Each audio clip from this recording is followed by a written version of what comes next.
कहानी की शुरुआत होती है 1973 की सोवियत सेंट्रल जेल में, जहां बोहेमियन नाम का एक कैदी था जिसे लगभग 2 साल पहले जेल हुई थी। उसने देखा कि कैप्टन वकील्स्की एक बहुत ही निर्दयी आदमी था जो अपने मजे के लिए कैदियों को बुरी तरह पीटता था। जल्द ही बोहेमियन को एक वर्कशॉप के बारे में पता चला जहां हर एक कैदी काम करने का सपना देखता था। असल में जो भी कैदी उस वर्कशॉप में 2 दिन काम करेगा उसकी जेल की सजा से 3 दिन कम हो जाते थे। साथ ही वर्कशॉप में काम करते हुए ध्यान काम पर ही लगा रहता और दिन आराम से कट जाता।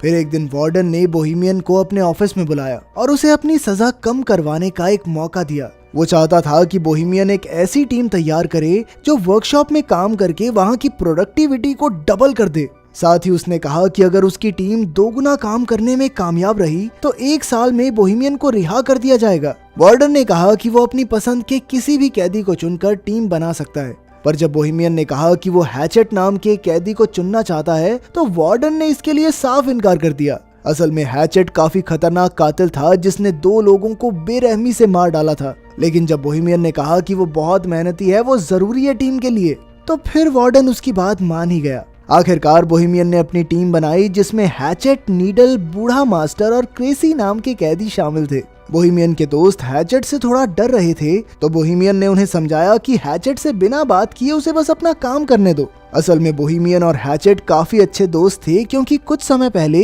हैचेट ने बोहेमियन की जान बचाई थी। खैर जल्द ही उनकी टीम काम करने वर्कशॉप में आ पहुंची। वहां जाकर नीडल एक गार्ड को चिढ़ाने लगा जिससे गार्ड को बहुत गुस्सा आया, पर अभी वो नीडल को पीट नहीं सकता था क्योंकि उन्हें वर्कशॉप का बहुत जरूरी काम करना था। खैर फिर हम देखते हैं कि सभी कैदी काम करने की तैयारी कर रहे थे। कुछ देर बाद गार्ड ने वहां आकर सबको चॉकलेट्स दी क्योंकि उसकी पत्नी ने एक लड़के को जन्म दिया था। लेकिन बाद में कैप्टन ने गार्ड को चेतावनी देते हुए कैदियों से दूरी बनाकर रखने को कहा क्योंकि उनमें और जानवरों में कोई फर्क नहीं। अगर उन्हें लगा कि गार्ड नरम स्वभाव का है तो उसे कच्चा चबा जाएंगे। उधर बोहेमियन की टीम की मुसीबतों की शुरुआत हो गई थी जब हैचेट ने मशीन चालू करने से इनकार कर दिया। कैप्टन ने बोहेमियन को इशारा किया तो वो हैचेट के पास गया और तब हैचेट ने उसे बताया कि मशीन में एक कबूतर फंसा हुआ है। अब उन सब ने मिलकर मशीन खोलने की कोशिश की मगर उनके पास इस काम के लिए औजार ही नहीं थे। तभी कैप्टन और गार्ड वहां उन्हें देखने आए कि यहाँ चल क्या रहा है। हालांकि मशीन में कबूतर फंसा हुआ था लेकिन कैप्टन ने फिर भी मशीन चालू करने का हुक्म दिया। फिर कैप्टन ने गार्ड को मशीन चलाने को कहा मगर जैसे ही गार्ड बटन दबाने लगा हैचेट ने उसे गर्दन से पकड़ लिया और कहने लगा कि जब तक कबूतर आजाद नहीं होता तब तक किसी कीमत पर मशीन शुरू नहीं होगी। तभी अचानक नीडल ने पीछे से कैप्टन पर हमला करके उसे बेहोश कर दिया। फिर उसने क्रेसी को दरवाजा बंद करने को कहा। ये सब देखकर बोहेमियन काफी घबरा गया क्योंकि मामला हाथ से निकलता जा रहा था। अब कैप्टन और गार्ड उनके कब्जे में थे और वो आगे के प्लान के बारे में सोचने लगे। बोहेमियन ने कहा कि वो पुलिस को फोन करके सब कुछ सच बता देगा, पर हैचेट ने उसे धमकाकर कहा कि अगर उसने ऐसा कुछ किया ना तो वो कैप्टन को मार डालेंगे। जिस पर कैप्टन ने गुस्से में कहा कि उनमें से कोई भी जिंदा नहीं बचेगा, जिससे वो सभी काफी डर गए। फिर बोहेमियन ने कहा कि उन्हें कैप्टन और गार्ड को छोड़कर फिर से काम पर लग जाना चाहिए। मास्टर और क्रेसी भी बोहेमियन की बात से सहमत थे, पर नीडल जानता था कि अगर उसने कैप्टन को छोड़ दिया तो वो अपनी जान से हाथ धो बैठेगा। फिर बोहेमियन ने हैचेट से गार्ड को छुड़वाने की कोशिश की, लेकिन हैचेट ने कहा कि जब तक वो कबूतर आजाद नहीं होता तब तक काम शुरू नहीं होगा, मतलब नहीं होगा। अब बोहेमियन ने फिर से मशीन खोलने की कोशिश की मगर वो नाकामयाब रहा। तब हैचेट ने कहा कि अगर ये कबूतर मारा गया ना तो मैं इस गार्ड को भी मार दूंगा। ये सुनकर कैप्टन हंसकर कहने लगा कि हैचेट एक छोटे से पक्षी के लिए इतना हंगामा क्यों कर रहा है। फिर उसने हैचेट के मरे हुए भाई का मजाक उड़ाना शुरू कर दिया, जिसके बाद हैचेट गुस्से में कैप्टन को मारने दौड़ा, मगर फिर बाकी कैदियों ने जैसे तैसे उसे शांत किया। अब बोहेमियन जानता था कि जल्द ही जेल के बाकी गार्ड्स वहां आते ही होंगे, इसीलिए उसने प्लान बनाया कि वो कैप्टन और गार्ड्स को रिहा कर देंगे ताकि बदले में वो भी सही सलामत जेल वापस जा सकें। खैर कुछ ही देर में गार्ड आकर दरवाजा खटखटाने लगे। तभी कैप्टन ने चिल्लाकर उन्हें सारा हाल बता दिया। बोहेमियन ने दरवाजे पर जाकर अपनी बात कही, पर तभी गार्ड्स बाहर से दरवाजे को खोलने लगे। फिर एक गार्ड गाड़ी में बैठकर बाकी गार्ड्स को बुलाने चला गया। उधर बूढ़े मास्टर ने कहा कि वो बाहर जाकर गार्ड से बात करेगा। फिर वो हाथ खड़े करके दरवाजे से बाहर निकला तो एक गार्ड ने उस पर बंदूक तान दी। फिर अचानक उस गार्ड ने बिना किसी बात के ही गोली चला दी, जिससे मास्टर की मौके पर ही मौत हो गई। जब बोहेमियन और उसके साथियों को इसका पता चला तो बोहेमियन ने गुस्से में कंट्रोल यूनिट ही तोड़ डाला, जिससे दरवाजा फिर से बंद हो गया। फिर कुछ समय बाद जेल वार्डन और एम्बुलेंस वहां पहुंच गई। वार्डन ने कहा कि वो उन कैदियों से बात करके मामला सुलझाना चाहता है। वार्डन ने पुलिस वालों को दूर भेजने की कोशिश की ताकि कैदी डर कर कोई गलत कदम न उठा लें, मगर पुलिस चीफ तो वहां से हिलने को तैयार ही नहीं था। उधर कैदियों की टोली अंदर ही फंसी हुई थी और उन्हें कुछ समझ नहीं आ रहा था कि क्या करें। फिर बोहेमियन ने कैप्टन को पानी पिलाया और कहा कि उन्हें दरवाजा खोलकर खुद को पुलिस के हवाले कर देना चाहिए, पर क्रेसी ने कहा कि उन सब का भी वही हाल होगा जो बूढ़े मास्टर का हुआ। तभी हैचेट ने भी धमकी देते हुए कहा कि अगर उनमें से किसी ने भी दरवाजा खोला तो वो गार्ड और कैप्टन को जान से मार देगा, फिर अपना अपना देख लेना तुम लोग। आखिरकार सबको समझ आ गया कि अगर उन्हें इस मुसीबत से जिंदा बचना है तो उन्हें उस कबूतर को जिंदा बाहर निकालना होगा। इधर पुलिस चीफ ने वार्डन से कहा कि उसे 1 घंटा दिया जाता है, उतने में मामला सुलझाना होगा, वरना फिर पुलिस को जबरदस्ती अंदर घुसना ही पड़ेगा। तब वार्डन ने एक माइक्रोफोन के जरिए कैदियों से बात की और उनसे कहा कि भाई देखो, कैप्टन और गार्ड को छोड़ दो, इसी में तुम्हारी भलाई है। वार्डन ने उन्हें विश्वास दिलाने की कोशिश की कि उन्हें कुछ भी नहीं किया जाएगा और इस हरकत को बस एक गलती मानकर भुला देंगे। तब बोहेमियन ने एक बार फिर से मशीन खोलने की कोशिश करने की सोची और साथ ही उसने कैप्टन से चाबी लेकर हैचेट को जंजीरों से रिहा कर दिया। जब नीडल ने इसका विरोध किया तो बोहेमियन ने कहा कि वो कबूतर को आजाद करके ही दरवाजा खोलकर खुद को पुलिस के हवाले करेंगे।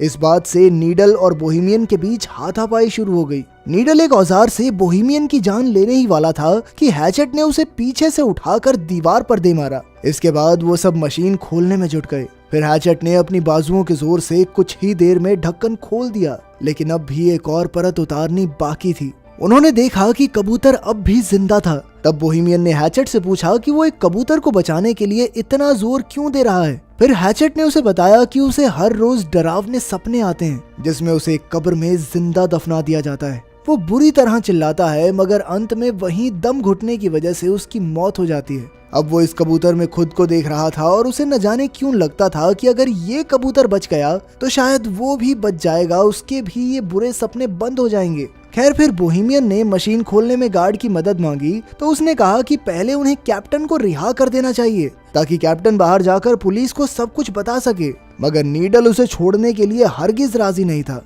और फिर अचानक उसने कैप्टन पर लकड़ी से वार कर दिया। बोहेमियन ने गार्ड को समझाया कि भाई देख, अगर हमने इसको कैप्टन को छोड़ दिया ना तो हमारे साथ तू भी मारा जाएगा, क्योंकि सिर्फ तुझे बचाने के लिए गोलियों का इस्तेमाल खारिज तो नहीं करेगी सरकार। फिर बोहेमियन ने गार्ड को भी जंजीरों से बांधने की धमकी दी तो वो मदद करने के लिए राजी हो गया। वहीं बाहर पुलिस, कैप्टन और वार्डन ये सोच रहे थे कि इस मामले को कैसे सुलझाया जाए। वार्डन को यकीन था कि कैप्टन और गार्ड अब भी जिंदा हैं। इधर वर्कशॉप में क्रेसी और गार्ड दूसरे कमरे से एक औजार लेने गए। क्रेसी ने कहा कि हैचेट शुरू से ही बुरा आदमी नहीं था, पर एक रात ने उसकी पूरी जिंदगी तबाह करके रख दी। उस रात हैचेट के भाई की शादी थी और उसने बहुत ज्यादा शराब पी ली थी।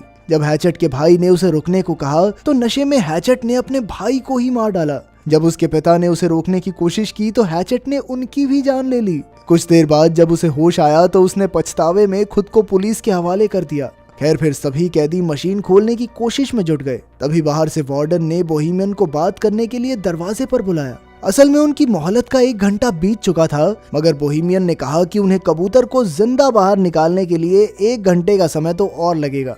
फिर वार्डन ने अंदर बंधे हुए कैप्टन से बात की तो उसने कहा कि यहाँ तो कोई कबूतर है ही नहीं और ये कैदी तो बस भागने का मौका ढूंढ रहे हैं। खैर, फिर वार्डन ने कहा कि उनके पास कैप्टन और गार्ड को रिहा करने के लिए 60 मिनट और हैं। फिर वार्डन ने बोहेमियन को याद दिलाया कि भाई क्यों पंगा ले रहा है अपनी जिंदगी के साथ, तुझे कहा तो था कि वर्कशॉप का काम पूरा होने पे 1 साल के अंदर रिहा कर देंगे तुझे। लेकिन जब बाकी कैदियों ने ये बात सुनी तो उन्हें बहुत गुस्सा आया, क्योंकि इसका मतलब ये था कि बोहेमियन ने उन्हें अपने फायदे के लिए इस्तेमाल किया था।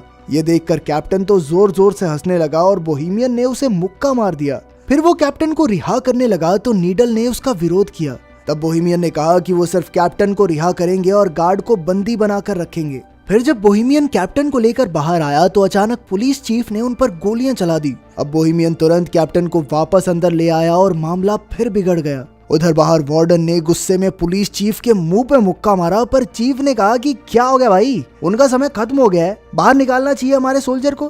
तभी वहां एक ट्रक में कई सिपाही आ पहुंचे। वहीं दूसरी ओर सभी कैदी मशीन के ढक्कन में छेद करने में कामयाब रहे। फिर बोहेमियन ने उसमें अपना हाथ डालकर कबूतर को बाहर निकालने की कोशिश की, मगर वो उसके हाथ नहीं लगा। नीडल ने तो ग्राइंडर की मदद से ढक्कन को काटने की भी कोशिश की, लेकिन कोई फायदा नहीं हुआ। आखिरकार उन्होंने एक और छेद करने का फैसला किया, मगर उनके पास जरूरत के औजार नहीं थे। तब बोहेमियन ने कैप्टन से औजारों वाले कमरे की चाबी ले ली। वहीं बाहर सिपाहियों ने वर्कशॉप के ऊपर धावा बोलने की तैयारी कर ली थी। अंदर कैदी वेल्डिंग मशीन से लोहा पिघलाने में लगे थे, मगर उन्हें मशीन चलानी ही नहीं आती थी। तब कैप्टन उनकी मदद के लिए आगे आया। इधर कैप्टन लोहा पिघला रहा था और उधर सिपाहियों ने दरवाजे पर बॉम्ब फोड़ने की तैयारी कर ली। आखिरकार कैदी मशीन खोलने में कामयाब रहे, मगर वो कबूतर तो वहाँ से उड़ना ही नहीं चाहता था। तभी कैप्टन ने अपनी बंदूक निकालकर कैदियों पर तान दी, लेकिन अचानक हैचेट ने कूदकर उसकी गर्दन पकड़ ली। फिर हैचेट ने उसका सर कुचलकर उसे बेरहमी से मार डाला और ये देखकर गार्ड की तो सिट्टी पिट्टी गुम हो गई। इसके बाद हैचेट ने कबूतर को बाहर निकाला और उसे पानी से साफ किया। तभी अचानक दरवाजे पर जबरदस्त धमाका हुआ और कई सिपाही अंदर घुस आए। सभी कैदी डरकर जमीन पर लेट गए, मगर हैचेट खड़ा हुआ और उसने कबूतर को हवा में उड़ा दिया। तभी पुलिस चीफ ने गोली चलाने का हुक्म दिया और इस वारदात के बाद हैचेट की मौके पर ही मौत हो गई। लेकिन बाकी कैदी जमीन पर लेटे हुए ही कबूतर के आजाद होने की खुशी मनाने लगे। पुलिस चीफ ने उन्हें भी मारने की कोशिश की, मगर पीछे से गार्ड ने उसे रोक दिया। गार्ड ने झूठ कह दिया कि हैचेट ने उन सबको बंदी बना रखा था और इसी वजह से कैदियों को बिना किसी सजा के वापस जेल भेज दिया गया। बोहेमियन और उसकी टीम के लिए हैचेट हीरो बन गया और वहीं कबूतर को आजाद करते ही हैचेट की जिंदगी का मकसद पूरा हो गया और वो चल बसा। तो क्या आपके हिसाब से हैचेट ने सही किया? कमेंट्स में जरूर बताना। मिलते हैं अगली वीडियो में।